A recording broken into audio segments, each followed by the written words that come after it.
Hey, this is Lord of Limbo. And I have a question for you. Do you believe in werewolves? Think about it carefully, and let me know after you hear these 3 stories. I was chased by something that looked like a werewolf in the forest.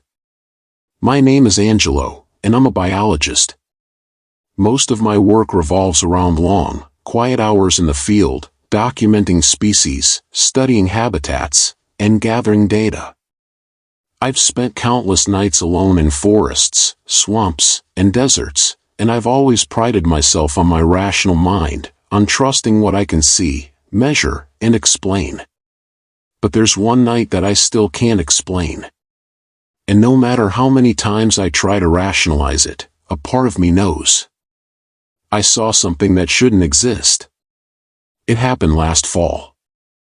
I had been assigned a solo study deep inside a national forest, no towns nearby, just miles and miles of dense trees, rocky hills, and winding creeks. The kind of place where, once the sun goes down, you feel like the last person left on Earth. The assignment wasn't unusual for me. I had packed light, a sturdy tent, food supplies, my recording equipment, and a few motion-activated cameras I planned to set up along an animal trail I had found during preliminary scouting. The first few days were uneventful. The nights were chilly but manageable. I recorded the sounds of owls, coyotes, even a mountain lion at one point, which actually made me feel a bit more alive. That's the kind of thing I came out there for. Everything felt normal until the 4th night. That evening, the forest was different. The usual chorus of insects and frogs had fallen silent. No rustling in the trees, no distant howls, just this overwhelming stillness that pressed in on me like a physical weight. I told myself it was just a weather change, that predators sometimes cause prey animals to go silent. But deep down, something about that stillness felt wrong. I had set up a few cameras earlier that day and decided to take a quick walk just before sunset to check on them. I wasn't planning to go far, maybe a mile out and back. The light was fading fast, that weird bluish-gray tint you get right before true dark. I was maybe half a mile from my camp when I heard it. Heavy footsteps, off the trail, crashing through the undergrowth. At first, I thought it was a bear. I even felt a rush of excitement. It's rare to see them out there, especially so close. But then the sound stopped. And when I turned to look, I couldn't see anything. Just dense trees and shadows. I kept walking, a little faster now, telling myself to stay calm. Bears usually avoid humans. Maybe it had caught my scent and moved off. But then, the footsteps started again. Closer this time. And there was this low, rumbling growl that seemed to vibrate in my chest more than my ears. I froze. In all my years outdoors, I've never heard an animal make a sound like that. It was guttural, deep, almost wrong. Like something trying to sound like an animal, but not getting it quite right. Slowly, I started backing up along the trail, keeping my flashlight ready but off, trying not to draw attention. That's when I caught the first glimpse of it. Between 2 trees, maybe 20 feet off the path, was a figure. It was crouched low, almost like a runner ready to sprint. It was huge, easily over 6 feet even crouched, with elongated arms that nearly touched the ground. And its eyes. They reflected the faintest bit of dying light, but not like typical animal eye shine. They glowed, a pale, sickly yellow. For a long moment, neither of us moved. I could feel my heart pounding so hard it hurt. Every instinct in me screamed to run, but training kept me frozen. Predators chase fleeing prey. Then it took a step toward me. I turned and ran. Branches whipped against my face and arms as I tore down the trail. I didn't even think, just pure survival, pushing my legs until they burned. Behind me, I could hear it crashing through the brush, keeping pace, maybe gaining. And then it made a noise I'll never forget. It howled, but it wasn't a coyote, or a wolf, or anything native to these woods. It was deep, mournful, and so human it made my skin crawl. When I finally saw the glow of my campfire through the trees, I didn't stop. I sprinted into the clearing, grabbed the emergency flare from my pack, and fired it straight into the sky. The red light illuminated the woods, and for a split second, I saw it again. Standing at the edge of the clearing. Tall, impossibly lean but muscular, covered in matted dark fur. Its face. It wasn't a wolf, but it wasn't human either. It was this grotesque, stretched thing, a twisted mockery of both. And it was just watching me. Not attacking. Just standing there. When the flare fizzled out and darkness swallowed the trees again, it was gone. I didn't sleep that night. Every snap of a twig outside my tent sent fresh waves of terror through me. But nothing else happened. The next morning, I packed up and left. I never reported it. Who would believe me? A biologist claiming to see a werewolf? No one would take me seriously again. I've tried for months to find a rational explanation. A sick bear, some unknown species, a trick of the light. But nothing fits. And sometimes, late at night, I catch myself hearing that howl again, faint, somewhere in the distance. And I wonder if it's still out there, waiting. Story 2. I was attacked by a giant creature in the forest while mountain biking. My name is Scott, and I've been into mountain biking for most of my adult life. There's something about being deep in the woods, far from the noise and chaos of everyday life, that always made me feel alive. I've done trails all over the country, some tough, some remote, but I never felt unsafe before. Until last year. I'm still not sure how to explain what happened that day. And even now, whenever I close my eyes, I can still see it, this massive, impossible thing that almost ended me. It started like any other ride. I had found this trail through an online forum, a narrow, technical path cutting through dense forest. It wasn't officially marked, but plenty of bikers had recommended it. Quiet, beautiful, challenging. Exactly what I was looking for. It was mid-morning when I set out.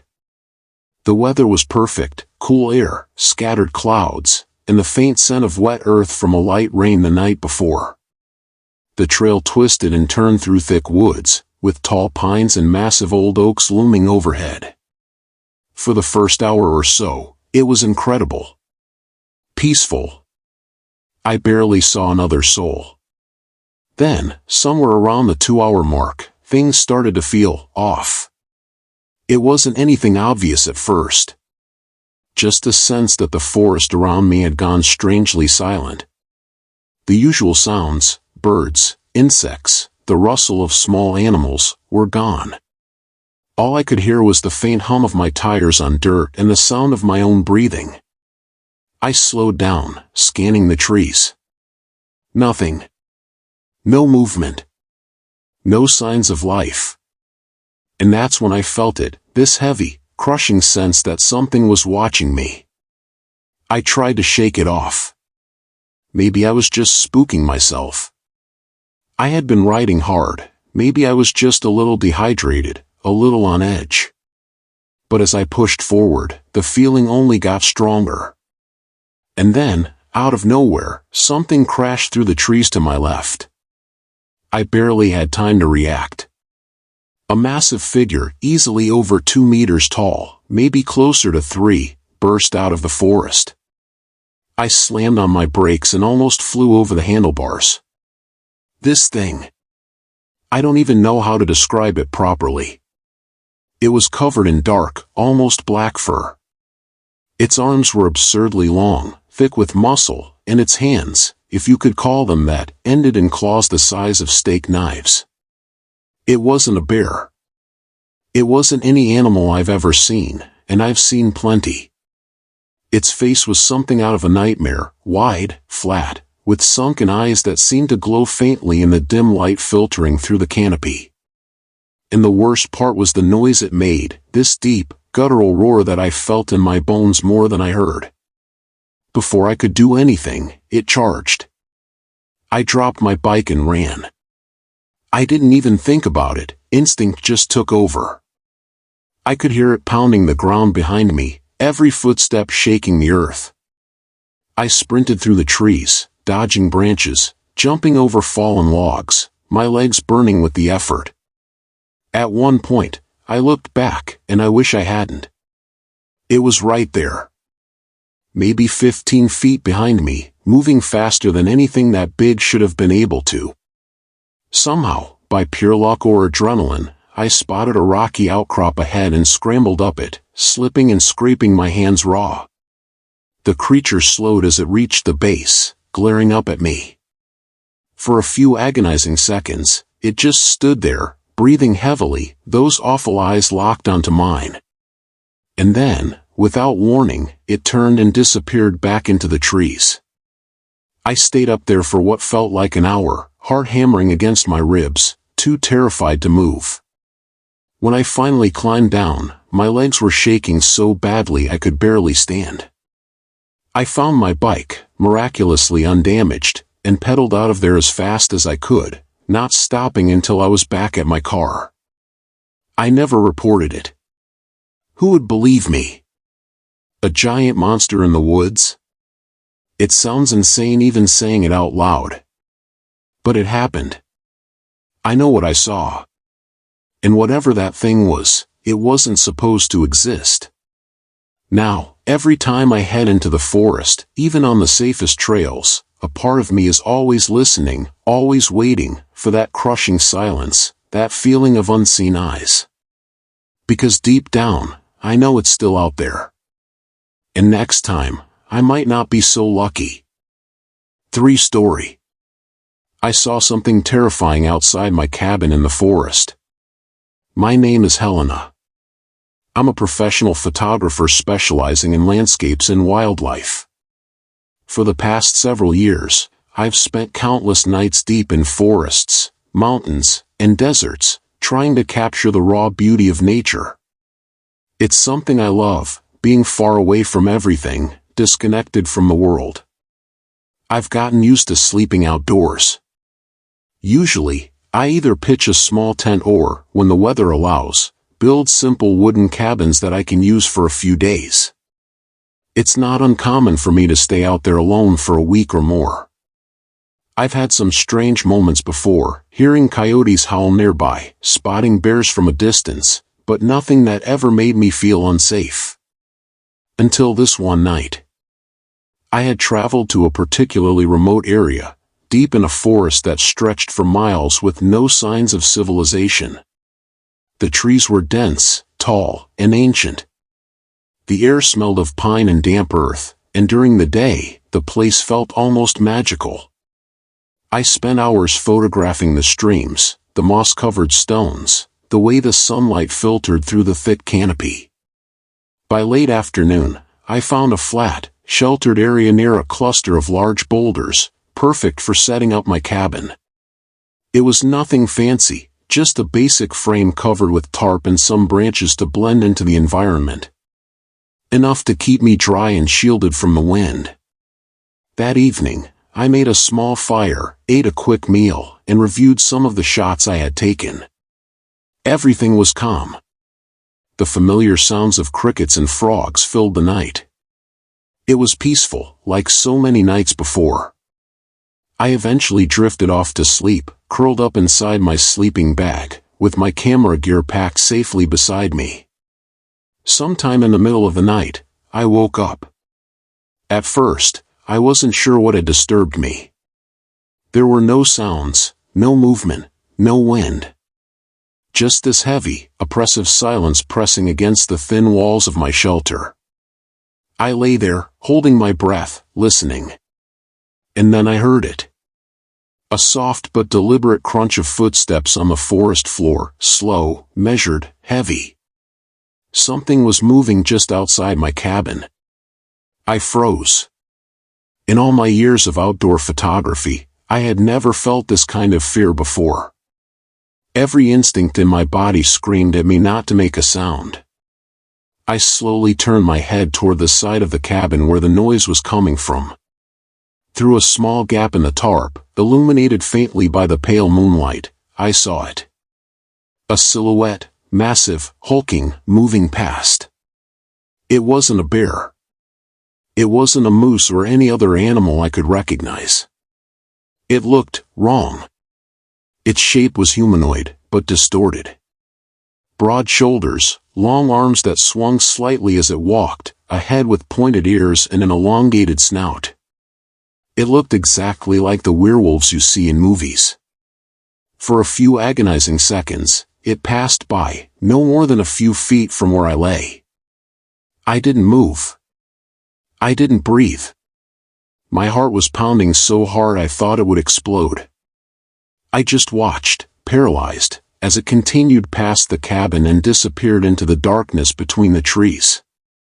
I stayed frozen for what felt like hours, too terrified to even unzip my sleeping bag. Eventually, the sounds of the forest slowly returned, the chirping of crickets, the rustle of small animals. It was as if whatever had been there was truly gone. But I didn't sleep the rest of the night. I stayed curled up, eyes wide open, clutching the knife I kept in my pack, not that it would have done me any good. The next morning, I packed up as fast as I could and left. I never saw any tracks. No broken branches. No signs that anything unusual had been there. But I know what I saw. I've tried to rationalize it 1,000 times: exhaustion, shadows playing tricks on my eyes, an animal I simply misidentified in the dark. But deep down, I know better. Whatever walked past my cabin that night wasn't just some animal. And it wasn't supposed to exist. Whether you believe or not, something is out there, lurking just beyond the edge of what we call reality. Thanks for watching. If you enjoyed these stories, don't forget to like, comment, and subscribe for more real encounters with the unknown.